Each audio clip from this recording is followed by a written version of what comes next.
Thank you, Michelle. Thank you. Wonderful to be in the theater with all of you. Oh, is it nice? Well, it's great we can be in person again. And thank you for being here. You know, we're going to be talking about the idea of reflecting inward. And right now, as you are experiencing whatever you're experiencing, we're going to look inward at expectation. You were expecting to connect outwardly to a body called Dan, ABCD, that might have been up here on the stage. And this self of Dan you were expecting to see in a body, from the body that you were born into, gives us an opportunity to really think about words we're not actually supposed to say in public. Our parents often said, don't say those 4-letter words in public. And one of the 3 4-letter words we're going to speak about today is the word self. So right now, I want to invite each of you to look inward, to sift your inner experience, to check on the S sensations, any images that come up, the I of sift, and the emotions that arise, those feelings. And then after you do sensations, images, feelings, then invite thoughts with words. We have so many word-based thoughts. But see what you sift as you look for the self that's present in the room.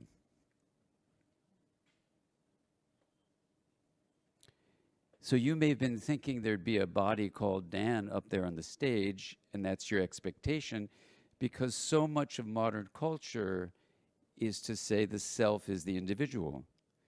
But what exactly is this self in that individual body you were born into?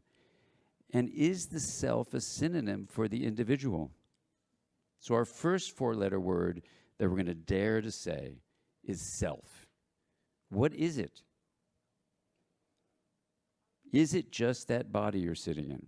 And if it is your body, as individualistic cultures tell us, then shouldn't we just go with the sensations of the body, the perspective of the body, even how we act on behalf of the body, the agency, which is another acronym we have this morning, SPA, sensation, or the subjective experience, P, the perspective, and A, the agency.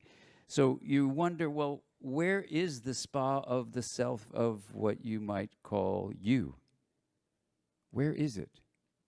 And where is this body called Dan anyway? Where's his self? Well, then you may say, well, it's all really just energy flow. I mean, it's the sound of hearing my voice right now that's going into your ears. That's just energy, right? Now, your eyes are open and you're looking at the stage and you're wondering, where's Dan's body, even though you hear my voice? So let's do a little exercise right now. See if you can, if you feel comfortable, close your eyes. So you're going to close off the channel of energy flow of light. Close your eyes and just listen to my voice. And imagine that this experience of yourself and the self we call Dan's self is in this body form, which is energy, but it's energy, as Einstein told us, it's very condensed. Mass equals speed of light squared, which means that energy, which equals mass times speed of light squared, is condensed energy. So even these bodies that you're now closing your eyes with, they are just condensed energy. Now, if you just let the sound be there, that's energy too. So if it's all energy flow, even these bodies we're in, then where is the self in all of that? So if you gently let your eyes come open and see what happens when you allow photons to enter those wonderful eyes of yours, and let this question of what is the self be here in the room with us. Could it be that this fundamental unit of experience that we use the word self to define is not just your skin-encased body. If you just let yourself, with eyes open or eyes closed, feel the relational field here at Wisdom 2.0, to feel into that field, just like Faraday brought up in the 1800s that there are electromagnetic fields that people thought he was nuts to postulate these. Now, all of our electronics are based on these fields that we can't see with our eyes. So why wouldn't there be a relational field, bless you, that is connecting us all? And if that's true, and if the center of experience is a way of defining self, why would the self be limited to the body you're born into? And yet in individualistic cultures, it's taken for granted, these cultures where we say the solo self or the separate self is everything. So if you think about Roshi Jones' beautiful teachings from yesterday, many of the teachers yesterday were speaking about this larger sense of who we are. And while it sounds like a cool thing to do, let's look at it from a practical and scientific point of view. It's not only cool, it's probably the only way we're going to save life on Earth. Because the lie of the separate self that modern culture, which began in the West, but the Dalai Lama reminded me never to call it Western because it spread all over the world, that this separate self view, our individualistic view, is now killing us. So you may say, well, if that's true, is it all doomed? And it's just the opposite. Because something has constructed, it's called self-construal, something has construed or constructed a view of the center of experience as being only in this body that's moving back here to allow us to move around the body. The body is really important. We heard Alanis talk about the power of the body. We saw Dick Schwartz do that beautiful interview with Soren about all the different aspects of Soren that are living in Soren's body. But while we have multifaceted parts that make up the individual, what we're talking about this morning about these four-letter words is that something is constructing this mistaken identity. So what is it that actually constructs a view of self as separate? What does that? And you may say, well, it's society is telling me this, or it's my parents when they raised me. They said, Danny, do well on your spelling test, or you have a social security number, a driver's license. It's all about this individual self.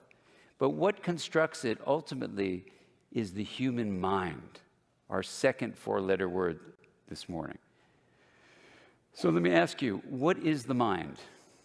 And that's not just a rhetorical question, but anyone have an idea? What is this thing called mind? Well, I'm in the field of mental health, and I was really excited to join this field because I thought it would be absolutely cool to be working with our mental life. And then in my field, in psychiatry, it was amazing to me that I got trained in every kind of psychiatry you can imagine, but no one ever said what the mind was. So then I was trained as a researcher in psychological research, and it turned out the field, not just of psychiatry, but the field of psychology never said what the mind was. And then I started being an educator in the broader fields of all the fields of mental health, social work, nursing, many other fields. They didn't have a definition of the mind. So in a sense, you could say the field of mental health was out of its mind. And this was very embarrassing to me. So that drove me on this 30-year journey, it's 33 years now, to try to look at this question of mind. Now, there are beautiful fields in the contemplative tradition that dive deeply into mind, and there are other fields in indigenous teachings that talk about our mental life, for sure. And there's lots of descriptions that are absolutely beautiful and really helpful. But in terms of a definition, what's been fascinating is there's often an avoidance, even in the field of philosophy of mind, Dear colleagues of mine urge me not to define the mind, and I say, why not? They say, because if you define the mind, you'll limit your understanding of it, which is so understandable. But I'm a mind therapist. I'm a psychotherapist. So if a client comes to me and says, are you going to help me with my mind? And I go, yeah, I'm sure going to try. And they go, well, what is my mind? I'd have to be, out of my mind to do a profession where I didn't know what I was trying to help them with. So in our field, this field called interpersonal neurobiology that I've been working on for all these years, we offer a definition, a working definition of the mind, and invite any field, contemplative, indigenous, religious, people working with nature, politics, history, and all the different fields of, hard sciences like chemistry and physics, and all those folks to come together and say, is there a common ground, a consilience, E.O. Wilson would call it. So what I'm going to offer you is that our second four-letter word has a definition that we can debate about and argue about that's beyond just subjective experience, which is one way the mind is different from the brain, is that the mind is the word we use for the feeling texture when we talk about the self being the spa, the subjective sensation, that is lodged in the mental life we have. And that is certainly not limited to the brain in your head. It at least includes a fully embodied experience. Move your body around right now in the chairs you're in. Or if you're watching on the video, move your body around wherever you are. Get up and dance around. Whether it's happening now in real time or if you're watching a tape of this, you can have the experience of an embodiment and you feel the energy flow through that body. But let me ask you a question. If mind is subjective experience, how do you know you're having a subjective experience? Like right now, how many of you know, right in this very moment, the present moment that Jon Kabat-Zinn beautifully teaches us about, how many know you're having a subjective experience right now? Raise your hand, please. Raise your hand really high. So it's half of us, okay. The other half that don't know you're having a subjective experience, how many of you heard me ask you that question? Raise your hand. So everyone's raising their hand. You have a subjective feeling of me asking you the question. That's all it means, is the feeling of being alive. How many of you have a feeling of being alive right now? Okay, so that's everybody. All right, that's a little clearer. Okay, so now you have this feeling of being alive we call a subjective feeling, and you have it because of something that's absolutely beautiful and fantastic and mysterious and wonderful called consciousness.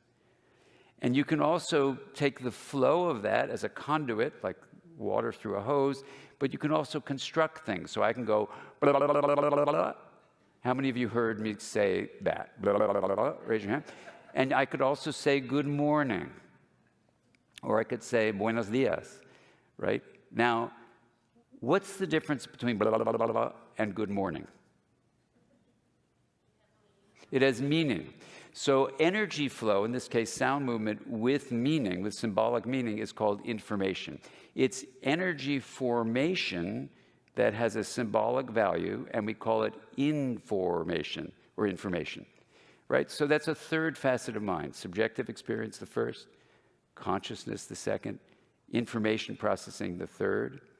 But there's a fourth facet of mind, which is called self-organization, which is when you look at the mathematics of systems, basically complex systems that are capable of being chaotic and they're open to influences from outside of themselves, like a cloud or like your life. And they're also, the most important one is nonlinear, meaning a small input at one time leads to a large and difficult to predict result. That's what nonlinear means. How many of you feel that you're open to influences from outside of yourself? Raise your hand. Okay, good. How many of you feel like you could have a chaotic day? Pretty random and good. And how many of you feel like your life is kind of nonlinear? A small thing can happen, a flat tire on a bike, and then all sorts of things happen the other day, right? So if you're a nonlinear, chaos-capable open system, you're a complex system. Here's the amazing thing about the mathematics of complex systems that was figured out in the 1980s.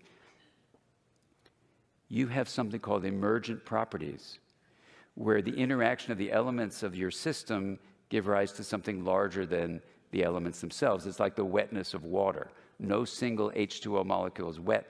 Taken together, they create the emergent property of wetness. Another emergent property in general of complex systems is called self-organization. So there's 100 pages about this in a book called The Developing Mind, a graduate school textbook I wrote. I'm not going to go into the 100 pages, but just to give you a summary. And optimal self-organization is like harmony. It's this experience of being flexible, adaptive, coherent, energized, and stable. And what's amazing about that is it moves between a bank, as if it were a river, on one side of chaos, the other side of rigidity. So in this river, when you're flowing through the center, it has these Facets qualities: flexibility, adaptability, energy, coherence, stability. This Facets, F-A-C-E-S, is an amazing possible definition of mental health. So that the mind, in addition to these three other facets, is a self-organizing process. When it optimizes self-organization, it's creating harmony. So you can say, well, then, okay, how do you create optimal self-organization? And the mathematics of complex systems gives an answer. You differentiate on the one hand, like when I walk, watch me walk. My right leg is different from my left, right? And as I do that, as I differentiate them, and I also link them, I can walk in this smooth way, or I could dance and do all sorts of things. But if I didn't differentiate them, it would be like that, right? Or if I didn't link them, they would be doing independent things, and it would be very either chaotic or rigid. Let's look at what it means when modern culture tells us the self is only in your body.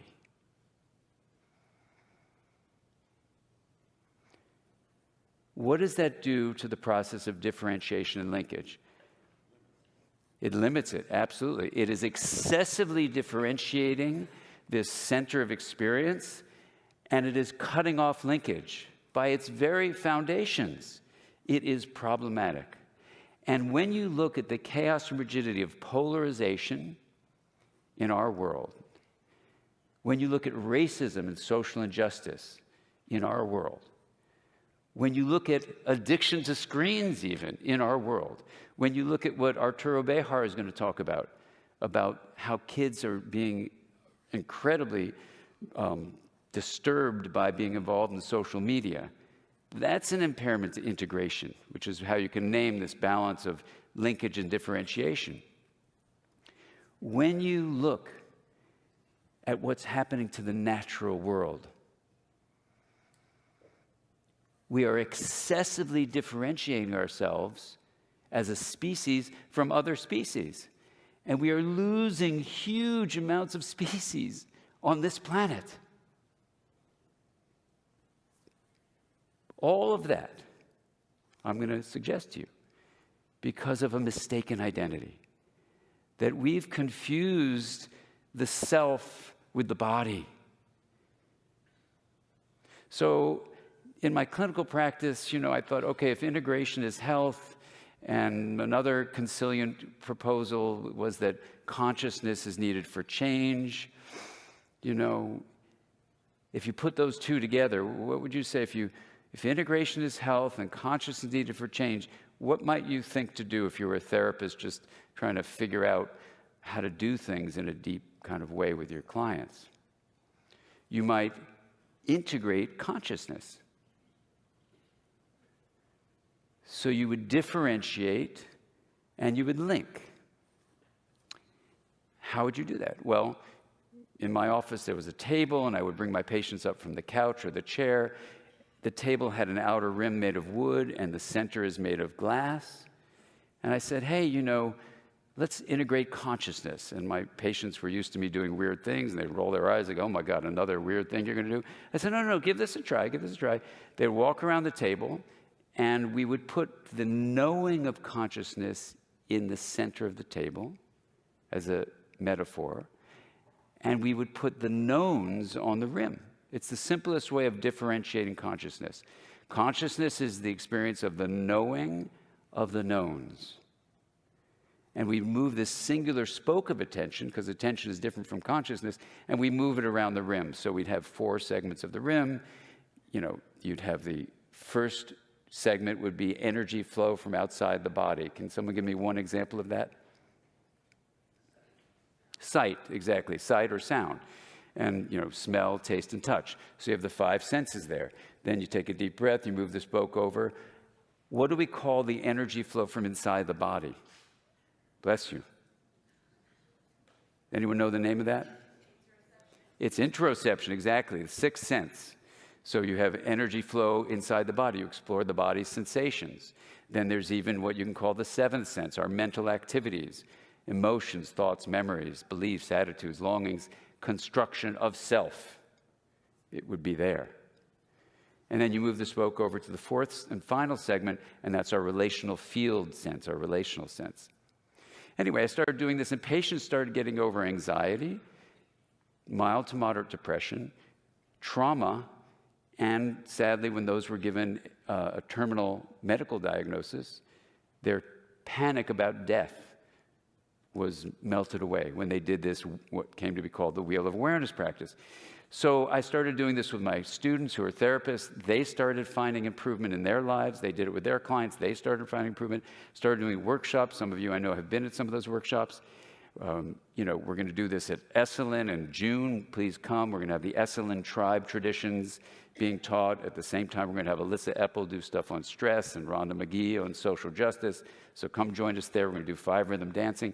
But we're going to do the Wheel of Awareness because what it is conciliant with indigenous teachings. It's a Esalen tribe-based gathering called Come Together.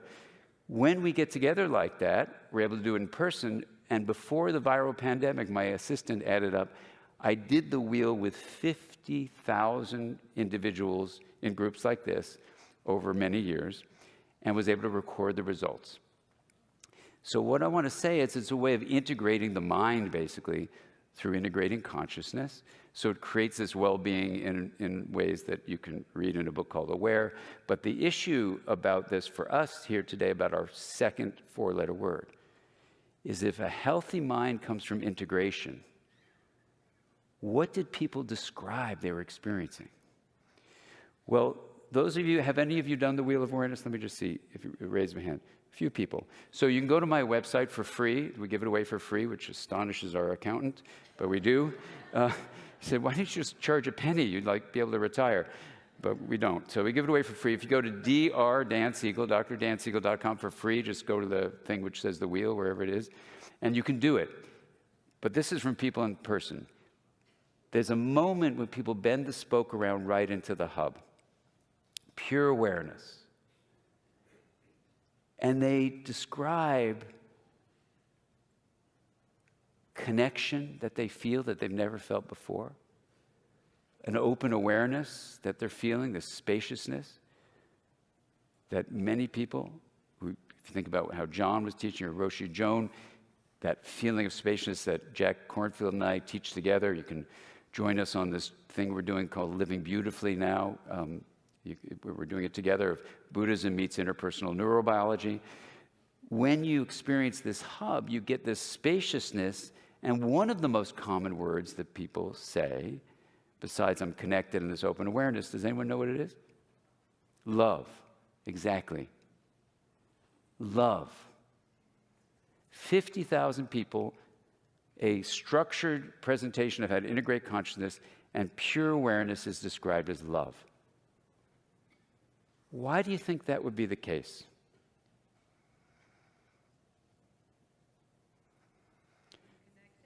That we're profoundly connected with each other. And the word, the symbolic term, the linguistic term, people around this planet from all the cultures you can imagine, different meditation backgrounds, big meditators, never meditated before in their lives, running parliaments, working, in this job and that job. It didn't matter their educational background, their gender, their religion. It didn't matter. People would have these kinds of experiences. Not everybody, just those who took the microphone and shared it. There's a second acronym here, COAL, connection, open awareness, and love. But it also is an acronym that could mean curious, open, accepting, and loving. But love is in both of those. And the feeling I'm going to describe to you as a scientist, getting this scientific data of doing this systematic process of the wheel with 50,000 people, I know this is going to sound strange. I never thought I'd ever speak like this, but the feeling you get is that the fabric of the universe is love. And when you let the junk get out of the way of this illusion of a separate self, you start feeling something much larger. So we come now to the third four-letter word. So we have 3 four-letter words. Self was the first one, and we're saying the self is not limited to the body. And in terms of take-home items, item number 1, when you leave this auditorium today, every time you get it's an identity lens, your sensation, perspective, and agency, yes, you have a bodily self, a me, but you also have a relational self that's a we, right? So you don't have to leave here with the same self that you came in with. That's number 1. Mind. Mind is both fully embodied, it's not just in your head, and it's fully relational. So when you see each other in this beautiful conference that Soren has magnificently curated, let's hear it for Soren. And let's thank Michelle Gale, too, for your beautiful co-hosting. When you see that, you realize you're not just a me in a body. Your mind is fully capable, when you leave this auditorium, of constructing a self that is filled with love, filled with connection. You're not just a me, you're also a we. Now, how do you go out of here not getting rid of your individual self, fully embodied, but also embracing the reality that you are all of humanity and you are all of the forests? What's the way to integrate me and we? We. And we thanks you so much.